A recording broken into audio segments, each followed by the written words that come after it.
die letzte Behandlung? Die war vor 6 Monaten. Okay. Und merkst du schon wieder, dass du knirscht? Ja, ganz ein klein bisschen, also es hält aber wirklich sehr, sehr gut. Seit wann merkst du es?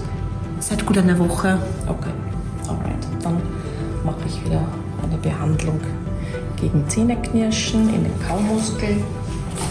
So, da ist der Kaumuskel. Genau, ich spüre ihn schon. Jetzt bitte den Mund leicht öffnen und ganz entspannt bleiben. 1, 3 Pixel. 1, 2, 3 Pix. 1, 2, 3 Pix.